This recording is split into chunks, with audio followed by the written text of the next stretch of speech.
Story zone, তোমার অনুভূতিদের খুঁজে নাও এখানেই। ঠিক আছে, আমি আপনাকে তোমাকে তুমি বলে রাখো। আর আলাদা থাকার ব্যাপারটা, তোমার দাদুর খেয়াল রাখার জন্য নিচতলায় থাকছো, সেই হিসেবে চালানো সম্ভব না হলে 2 তলায় চলে এসো। এখানে আরেকটা বেডরুম আছে, উপরে উঠে কেউ দেখবে না একই রুমে থাকছে কিনা। আচ্ছা। রোজার ঠোঁটে বিস্তর এক হাসি ফুটে উঠল। অন্তর প্রফুল্লতায় ছেয়ে গিয়েছে। প্রথমত নিজের দাদুর জন্য একটা ব্যবস্থা করা সম্ভব হয়েছে, দ্বিতীয়ত এই প্রথমবার আসমানের সঙ্গে এত দীর্ঘক্ষণ জুড়ে আলাপচারিতা করা সম্ভব হয়েছে। ছেলেটা সাধারণত 2-1 শব্দ, খুব বেশিতে কয়েকটি বাক্য ছাড়া কিছুই উচ্চারণ করতে চায় না, কিন্তু এখন সে সত্যিই কথা বলেছে, রীতিমতো বিশ্লেষণমূলক কথা। আমি গেলাম তাহলে। বিরিয়ানি বেশি ঠান্ডা হয়ে গেলে ভালো লাগবে না, খেয়ে নেবেন তাড়াতাড়ি।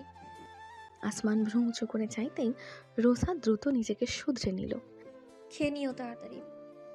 একটি শিরশিরে অনুভূতি শরীরে খেলে যেতেই রোসা পা বাড়ালো বেরোনোর উদ্দেশ্যে, কিন্তু দরজার সামনে থমকে গেল, ফিরে চাইল। আসমান তখনও সোফায় চুপটি করে বসে আছে, একটি হাত বুলিয়ে যাচ্ছে নিজের কিছুটা এলোমেলো হয়ে থাকা চুলের গুচ্ছে। একটা কথা জিজ্ঞেস করবো আপনাকে, তোমাকে। আসমান মাথা কাত করে তাকালো, দৃষ্টিতে প্রশ্ন ঝুলছে। রোজা ঠোঁট কামড়ে অতঃপর জিজ্ঞেস করলো, তুমি সবসময় মাস্ক পরে থাকো কেন? আসমানকে শান্তই দেখালো। আস্তে করে সে মাথা ঘুরিয়ে নিল। রোজা ভাবলো সে জবাব দেবে না, তাই কক্ষের বাইরে পা রাখলো যাওয়ার উদ্দেশ্যে। কলঙ্ক ঢাকতে। আসমানের কণ্ঠ কর্ণগোচর হলো রোজার, তবুও সে থামলো না, বাইরে চলে গেল। পিছন ফিরেও আর তাকালো না, সোজা হেঁটে চলল করিডোর ধরে, যান্ত্রিক রোবটের মতন। কানে বাজতে থাকলো একটি মাত্র শব্দ, কলঙ্ক। একবার নয়, বারংবার। হোম কেয়ার হসপিটালের গ্রাউন্ড ফ্লোরে দাঁড়িয়ে আছেন বাদশা কায়সার, নিশ্চল অবয়ব, শঙ্কিত অভিব্যক্তি। ফর্মাল প্যান্টে উভয় হাত ঢুকিয়ে রেখেছেন, যেন আশেপাশে দাঁড়ানো লোকেরা কিছুতেই অভ্যন্তরীণ কম্পন টের না পায়। নিজের দৃষ্টির সম্মুখের দৃশ্য তিনি কিছুতেই বিশ্বাস করে উঠতে পারছেন না, যেন কোনো অ্যাকশন সিনেমার স্টেজ প্লট সামনে সাজিয়ে রাখা হয়েছে। লণ্ড ভণ্ড চারপাশ, দেওয়াল থেকে শুরু করে মেঝে পর্যন্ত রক্তের নদী শুকিয়ে খা খা মরুভূমির মতন খটখটে হয়ে রয়েছে। মাঝে বিক্ষিপ্তভাবে ছড়িয়ে ছিটিয়ে রয়েছে গোটা 10 মৃতদেহ। সিসিটিভি রুম এবং গাড়ি থেকে উদ্ধার করা দেহগুলোও এখানে এনে রাখা হয়েছে। জায়গাটি বর্তমানে হসপিটাল নয়, বরং রায়ের বাজার বধ্যভূমি বলে মনে হচ্ছে। কে এই নারকীয় তাণ্ডবের স্রষ্টা? একটি মাত্রই নামই বারবার ঘুরে ফিরে আসছে বাদশা কায়সারের হৃদয় জুড়ে। এখনের পর আর কোনো প্রকার সন্দেহের অবকাশ নেই।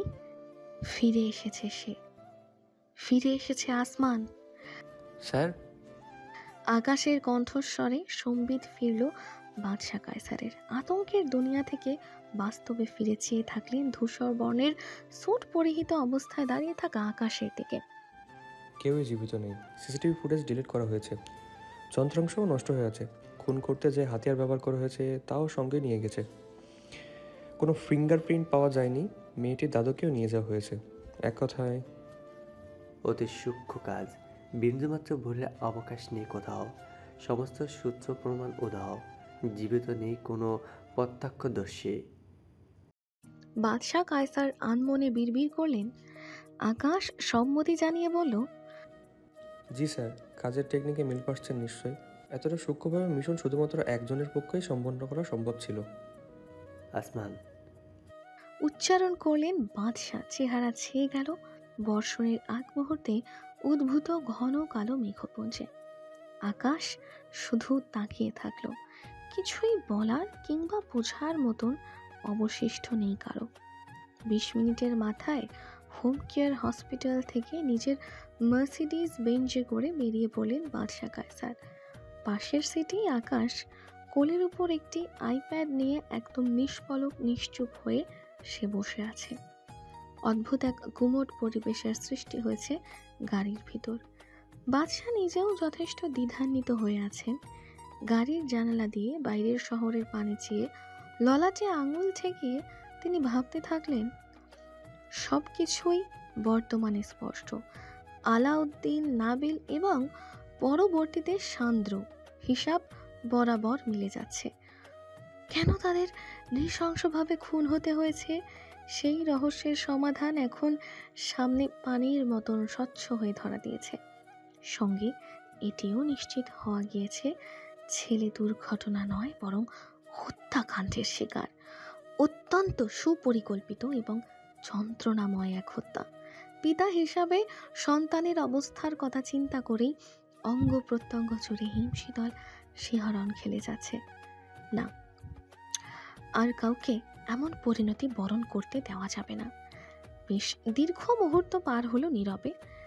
আকাশ এবং বাদশাহ উভয়ই বর্তমানকে বিশ্বাস করে উঠতে বেগ পোহাচ্ছে। গাড়ি যখন আলিশান ধানমন্ডির সড়কে পৌঁছলো, তখন মুখ খুললেন বাদশাহ। দূর দিগন্তে চেয়ে তিনি আদেশ প্রদান করলেন, call a meeting. I want everyone present. আমাদের এক্সপার্ট টিমকে খবর দাও। Hit team, cyber team, surveillance team, assistant, প্রত্যেক স্ট্রিক্ট অর্ডার দাও। যে কোনো মূল্যে আসমানের অবস্থান লোকেট করতে হবে। শিকারী আক্রমণ করার আগে আমাদের আক্রমণ করতে হবে, না হলে এই লড়াই জেতা অসম্ভব। নিঃশব্দে তা শুনে গেল আকাশ। সদা শান্ত হৃদয় মাঝেও এখন কাল বৈশাখীর ঘূর্ণিঝড় হচ্ছে। তোলপাড় ঘটিয়ে দিচ্ছে দ্বিধাদ্বন্দ্বের প্রবাহ। হৃদ তীরে আছড়ে পড়ছে আতঙ্কের জোয়ার। এতগুলো ক্ষমতাবান মানুষের রাতের ঘুম হারাম করতে একটি মাত্র মানুষের নামই যথেষ্ট। ও মানুষ তো নয়, কিলিং মেশিন। মার্বেল ভবন, সন্ধ্যা 6:30। কিছুক্ষণ আগেই দাদুকে খাবার এবং ওষুধ সেবন করিয়ে তাকে বিশ্রামে রেখেছে রোজা। নবনিযুক্ত নার্স রয়েছে সঙ্গে। যথাযথ খেয়াল রাখে মেয়েটি। তবুও দাদুর যত্ন নিতে সর্বদাই অগ্রগণ্য থাকে রোজা। এই মুহূর্তে ড্রেসিং রুমের আয়নার সামনে দাঁড়িয়ে নিজের অবয়ব মনোমুগ্ধকর দৃষ্টিতে অবলোকন করে চলেছে সে। আসমানি রঙের গাউন পোশাকটি দৈহিক কাঠামো এবং চন্দন বর্ণের ত্বকের সঙ্গে বেশ মানিয়েছে। একটি পার্লস বিডের চোকার গলায় এবং ছোট্ট দুটি পাথরের দুল দুটি ছড়াচ্ছে কানের লতিতে। লম্বাটে চুলগুলো খোপা করে তাতে গুজে দেওয়া হয়েছে সাদা গোলাপ। এই সম্পূর্ণ সাজের মূল কারিগর চারুলতা বর্তমানে গাউনের পিছনের ফিতা বাঁধতে ব্যস্ত। নিজেকে রীতিমতো কোনো রূপকথার গল্পে রাজকন্যা অনুভূত হচ্ছে রোজার। কোন রাজকন্যা? সিন্ড্রেলা, জেসমিন কিংবা স্নো রূপাঞ্জল? আনমনে হাসল রোজা। শাড়ি, কামিজ এসবের সঙ্গে সাজগোজের অভ্যাস রয়েছে, কিন্তু এখনের মতন চমৎকার নিজেকে কোনোদিন লাগেনি। পারফেক্ট বলে কয়েক কদম সরে দাঁড়িয়ে আয়নায় রোজাকে পর্যবেক্ষণ করতে থাকলো চারুলতা। পিছনে ঘুরে মুখোমুখি হলো রোজা। তোমাকে ধন্যবাদ চারু। মুক্তোর মতন দাঁত দেখিয়ে হাসলো চারুলতা। রোজা সম্মোহিতের মতন চেয়ে থাকলো। মেয়েটি আসলেই অত্যন্ত সুদর্শন। রেড ওয়াইন বর্ণের বডিকন গাউনের সঙ্গে লালচে মিশ্রিত মসৃণ চুলে সৌন্দর্য আরও ব্যাপকভাবে প্রস্ফুটিত হয়েছে। সত্যিকার অর্থে রোজা নিশ্চিত যে সে এবং চারুলতা পাশাপাশি দাঁড়ালে তাকে চোখেই পড়বে না। চারুলতা এতটাই আকর্ষণ কেড়ে নিতে সক্ষম। নিজের হাতের ব্রিগেড ঘড়ির দিকে চেয়ে তাড়া দিল চারুলতা। জলদি জলদি বলেই গটগট ধ্বনি তুলে 4 ইঞ্চি লম্বা হিলে এগোলো চারুলতা। রোজাকেও গ্লাস হিল পরাতে চেয়েছিল সে, কিন্তু হোঁচট খেয়ে মুখ থুবড়ে পড়ার ভয়ে গাউনের নিচে কেউ দেখবে না বলে ফ্ল্যাট বেছে নিয়েছে রোজা। হল ঘরে পৌঁছাতেই অনাকাঙ্ক্ষিত দৃশ্যটি চোখে পড়ল রোজার। কাউচের উপর বসে নিজের ফোন ঘাটছে আসমান। পরিধানে না চাইতেও রোজার দৃষ্টিপাত হলো। সোনালি শার্ট, কালো ক্রপ স্যুট প্যান্ট এবং চেলসি বুটস ফর্মাল, সঙ্গে একটি কালো ব্লেজার রয়েছে, যেটি বর্তমানে কাউচের প্রান্তে দোল খাচ্ছে। অবশ্য সে নিজের ফেস মাস্কের কথা ভুলেনি। রোজা এবং চারুলতা একে অপরের দিকে তাকালো। সিটি ইউরোফোরিয়াল ইয়ারলি পার্টিতে আসমানের যাওয়ার কথা নয়, চারুর ভাষ্যমতে সে এসবে অংশগ্রহণ করে না কখনোই, কিন্তু বর্তমানে তাকে এমন তৈরি হয়ে থাকতে দেখে উভয় রমণী দ্বিধান্বিত হয়ে পড়েছে। ভাইয়া তুই কি কোথাও যাচ্ছিস? চারুলতার কণ্ঠে ফোন থেকে মুখ তুলল আসমান। সেটি পকেটে ভরে উঠে দাঁড়ালো। নিজের ব্লেজারটি তুলতে তুলতে মৃদু কণ্ঠে উত্তর করল, তোদের সাথে পার্টিতে। কে? আই এম নট কমপ্লেইং, বাট তুই হঠাৎ? বাবা ফোন করেছিল, যেতে বলেছে। কিছুটা বিরক্তি নিয়েই আসমান জানালো, তারপর কাউকে কোনো প্রকার প্রশ্নের সুযোগ না দিয়ে হাঁটতে আরম্ভ করলো। চারুলতা ভাইয়ের পিছু নিতেও রোজাও এগোলো। লিফটে পৌঁছতেই 26 তলায় নামলো চারুলতা। সে কিছু একটা ফেলে এসেছে নিজের ফ্ল্যাটে। আসমান এবং রোজাকে এগোতে বলে সে কিছুক্ষণের মধ্যেই আসছে বলে পকার পার হলো। লিফটের দরজা বন্ধ হতেই সম্পূর্ণ একলা হয়ে পড়ল। 26 তলা থেকে গ্রাউন্ড ফ্লোরে নামতে কিছুটা সময় প্রয়োজন। অস্বস্তিতে পড়ে গেল রোজা। নিজের অজান্তেই কিছুটা সংকুচিত হয়ে দাঁড়ানোর চেষ্টা করলো। একদম পাশেই আসমানের নির্বিকার উপস্থিতিও বিনা কারণে হৃদস্পন্দনের বেগ বাড়িয়ে দিচ্ছে। লিফটের দেওয়ালে অবয়বের প্রতিচ্ছবি দেখা যাচ্ছে স্পষ্ট। ফর্মাল পার্টিতে যোগদানের কারণে জেল দিয়ে ব্যাক ব্রাশ করে চুল সেট করেছে আসমান। এমন রূপে তাকে প্রথমবার দেখায় রোজা নিজের সম্মোহনী দৃষ্টি ফিরিয়ে নিতে পারছে না। অবাধ্য অন্তর শুধু অবলোকন করতে চায়। সরাসরি তাকানোর দুঃসাহস অবশ্য কোনোদিন হবে না। হঠাৎ করেই আসমান নড়ে উঠল। নিজের ব্লেজারের পকেটে হাত ঢুকিয়ে একটি ছোট্ট মকমলে আবৃত বক্স বের করলো। সেটা খুলে বানিয়ে ধরলো রোজার দিকে। হতচকিত হয়ে রোজা খেয়াল করলো বক্সের ভেতর একটা সিলভার বনের আংটি, যার উপর গাছের লতার ডিজাইনে ফুলের সাহায্যে পেঁচিয়ে তৈরি করা হয়েছে। অত্যন্ত সূক্ষ্ম কাজ। ধাতুটি খুব সম্ভবত প্লাটিনাম। রোজা দৃষ্টি উঁচু করে আসমানের দিকে ফ্যাল ফ্যাল করে তাকিয়ে থাকলো। আসমান তাকে এটা কেন দিয়েছে সে কিছুতেই বুঝতে পারছে না। পরে নাও, রেমান পরিবারের বউ খালি হাতে পার্টিতে গেলে আজে বাজে কথা উঠবে। ছোট্ট করে উচ্চারণ করে আংটিটা তুলল রোজা। সঙ্গে সঙ্গে আসমান খালি বক্সটি পুনরায় পকেটে ঢুকিয়ে রাখলো। বাম হাতের অনামিকায় আংটিটা পরতে পরতে লিফট থেমে গেল। 19 তলা। কেউ থামিয়েছে নিশ্চয়ই। দরজা খুলতেই দেখা গেল এক রমণী দাঁড়িয়ে আছে। সঙ্গে কয়েকবার দেখা হয়েছে নিচে হাঁটতে গিয়ে। বিবাহিত নারী, স্বামী একজন বিজনেসম্যান। 1.5 বছর বয়সী একটি বাচ্চা আছে যার নাম রুহি।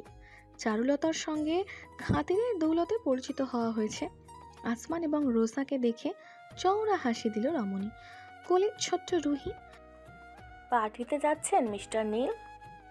কথা না বলে মাথা নেড়ে সায় দিল আসমান। রুহিকে এগিয়ে দিয়ে রমণী বলল, ও আরিয়া, ওকে একটু নিয়ে যাবে? আসলে আমার একটা অনলাইন মিটিং চলছে, একটু দেরি হবে পার্টিতে যেতে। রুহির পাপা নিচের গাড়ির কাছে অপেক্ষা করছে, একটু হেল্প করবে প্লিজ? অবশ্যই। বলে রুহিকে কোলে নিল রোজা।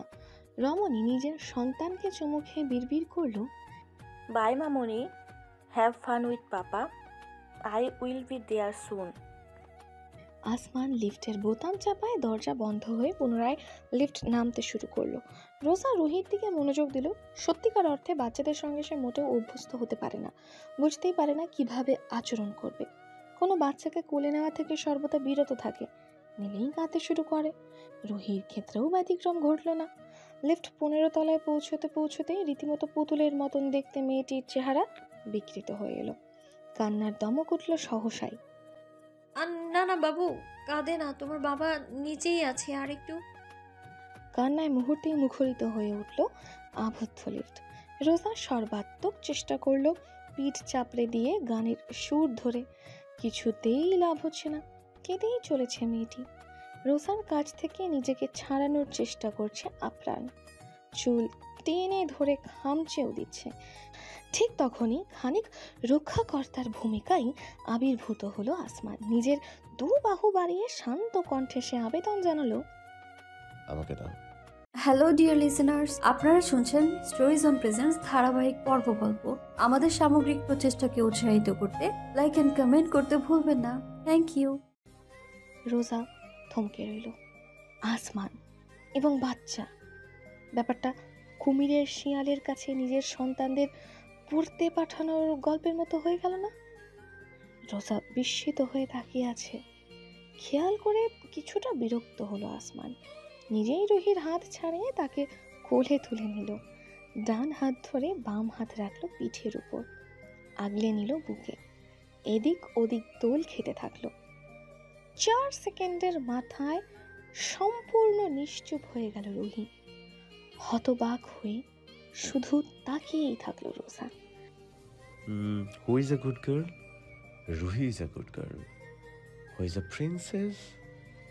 Ruhi is a princess. এমন মোলায়েম কণ্ঠস্বর আসমানের গলা থেকে বের হচ্ছে তা বিশ্বাসই করতে পারল না। রোজা কোথায় সেই ভারী কি গম্ভীর বজ্র শক্ত কণ্ঠ, আর কোথায় এই শিশু সুলভ স্নেহপূর্ণ মায়াবী কণ্ঠ? মানুষটিকে না দেখে শুধুমাত্র কণ্ঠস্বর শুনে রোজা কোনোদিন আন্দাজও করতে সক্ষম হতো না যে উভয়ই একজন। রুহি শান্ত হয়েছে, রীতিমতো খিলখিল করে হাসছে। আসমানের কলার নিজের ছোট ছোট আঙুলে আঁকড়ে ধরে বাচ্চা কণ্ঠে আব্বা উচ্চারণ করে যাচ্ছে। আসমান বাচ্চাটির কপালে কপাল ঠেকিয়ে ঘষে দিচ্ছে, আবার কখনো দোল খাওয়াচ্ছে। দৃশ্যটির দিকে রোজা এক দৃষ্টে তাকিয়ে রইল। নিজের অজান্তেই ঠোঁটে ফুটে উঠল অদ্ভুত এক হাসি। এমন কিছু পুরুষ রয়েছে যারা বাচ্চাদের খুব পছন্দ করে, যেমন রোজার দাদু ইউনুস রহমান। কিন্তু আসমানকে সেরকম কেউ হিসাবে কল্পনা করেনি রোজা। এই ছেলে বারংবার তাকে হতবাক করে। আর যাই হোক, বাচ্চা সামলানো আশা করা খুবই দুরূহ ব্যাপার আসমানের থেকে। পার্টির জন্য একটা সাদা বাটারফ্লাই ফ্রক পরিহিত রুহি এবং তাকে কোলে নিয়ে আদর করতে থাকা আসমানকে দেখে রোজা অদ্ভুত এক প্রশান্তি অনুভব করল হৃদয়ে। আসমানের দৃষ্টির কাঠিন্য দূরীভূত হয়েছে তখনই যখন সে রুহিকে কোলে নিয়েছে।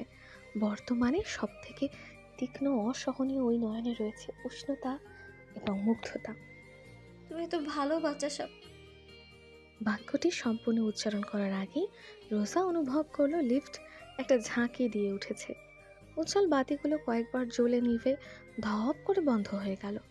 আগে রোজার নজর গেল স্ক্রিনে। 9ম তলায় রয়েছে। সম্পূর্ণ কালি গোলা আধারে লিফট ঢেকে যেতেই রোজা আতঙ্কে দেওয়ালের সঙ্গে লেপটে গেল। ক্যাচ! প্রচণ্ড জোরে একটি ধাতব শব্দ হলো। লিফট কি পড়ে যাচ্ছে? রোজার হৃদযন্ত্র থমকে পড়ল।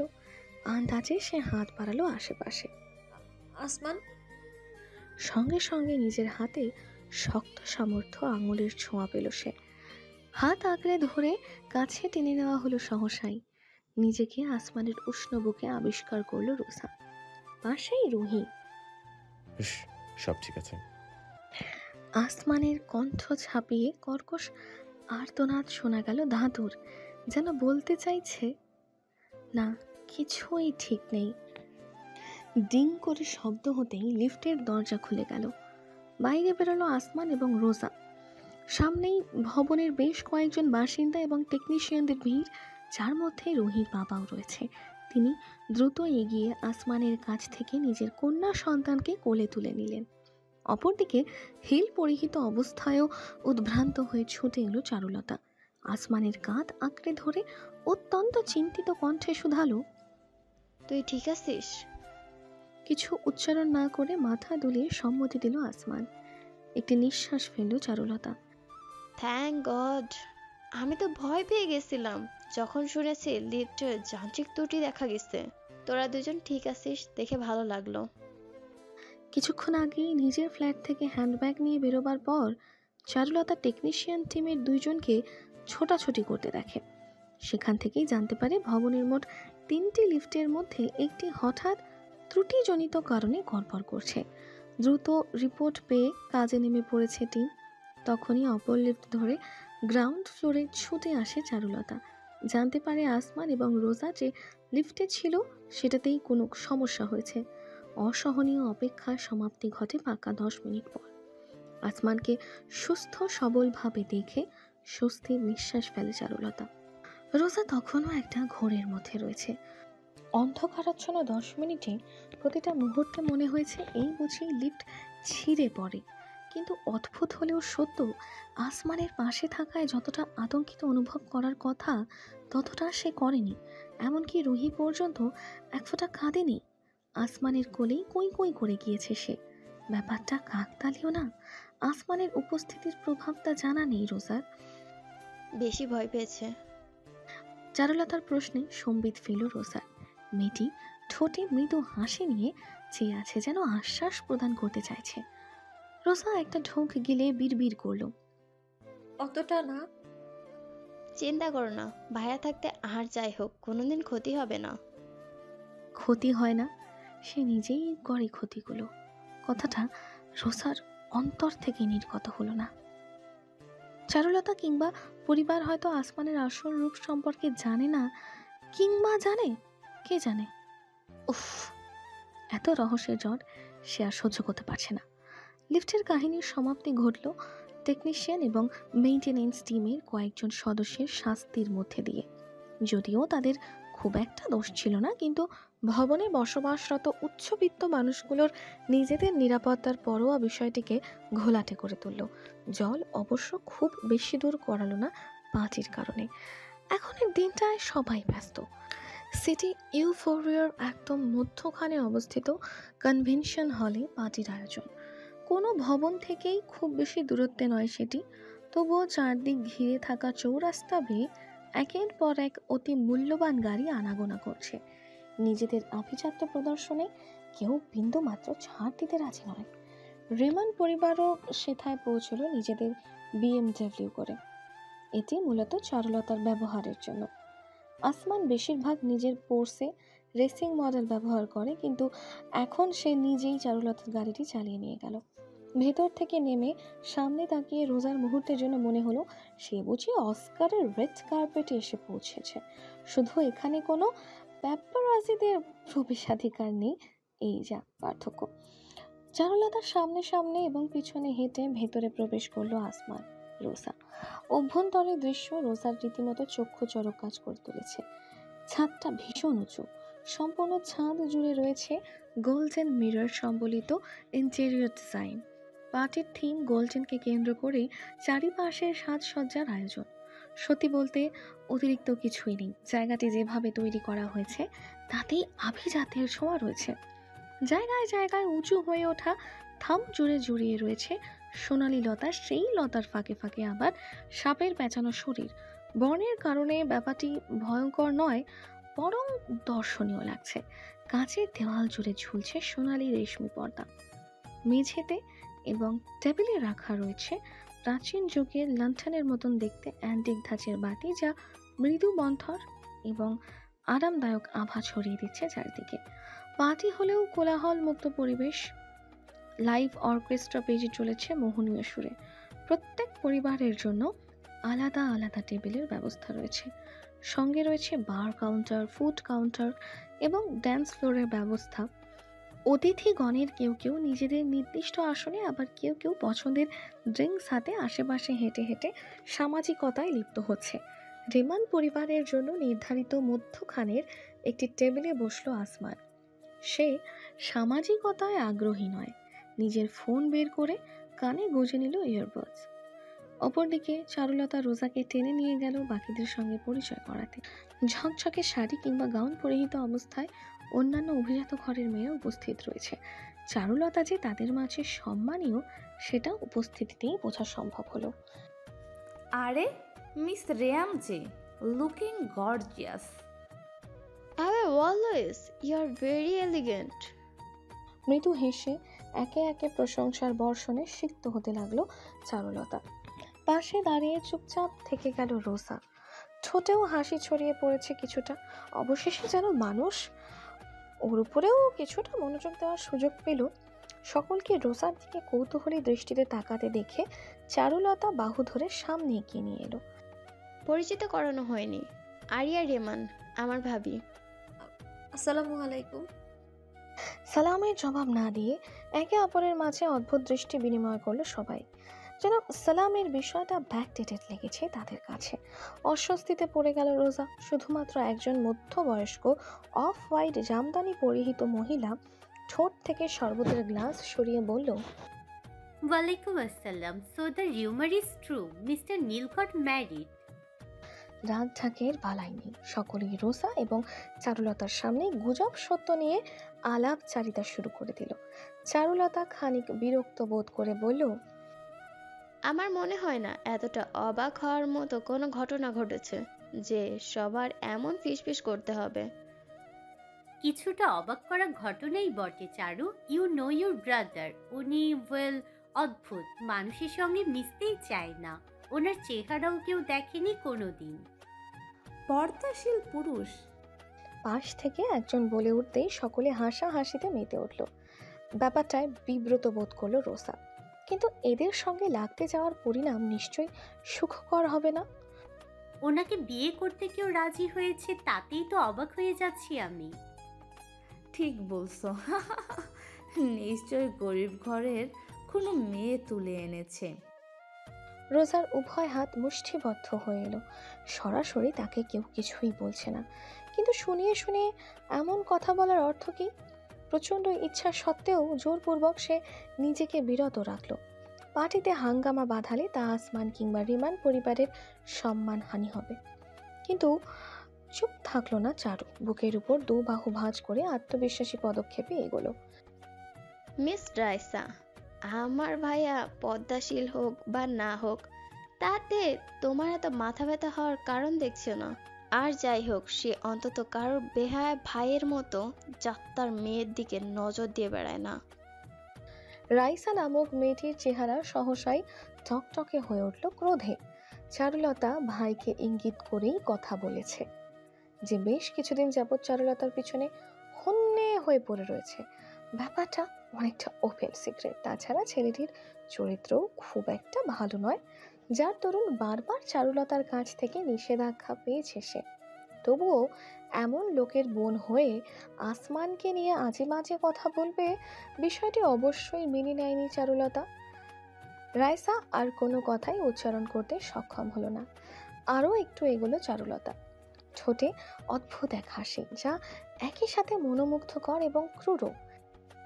মুখে কুলু পাটকালে যে, অন্তরে চলছে বুঝি? পদ্মাশীল পুরুষকে খুব পছন্দ ছিল, তাই না? চারু, এইবার কিন্তু তুমি বেশি বেশি করছো। করেছি বুঝি। মিছি মিছি বিস্ময়ের ভান ধরল চারুলতা। পরক্ষণেই মুচকি হেসে বলল, লজ্জা পাওয়ার কিছুই নেই। একজন মেয়ে একজন পুরুষের প্রতি আকর্ষিত হতেই পারে, স্বাভাবিক ব্যাপার। মেয়ে হয়ে মেয়েদের প্রতি আকর্ষিত হয়, সেটা অস্বাভাবিক হয়ে যেত। তুমি কি বলতে চাইছো চারু? এটা যে তোমার বাবা মিস্টার শিকদার আমার বাবার কাছে ভাইয়ের জন্য তোমার সম্বন্ধ পাঠিয়েছিল, আর ভাইয়া সেটা তখনই রিজেক্ট করে দিয়েছিল, সেটা তো আমি কখনো কাউকে বলিনি। উপস, স্লিপ অফ টাং। প্রত্যেকের দৃষ্টি তৎক্ষণাৎ ঘুরে গেল রাইসার দিকে। কিছু বলতে পারল না মেয়েটি। হাতে ধরা গ্লাসে চেপে বসলো আঙুল। থর থর করে কাঁপতে থাকলো সর্বাঙ্গ। চারুলতা বিন্দু মাত্র পরোয়া করল না।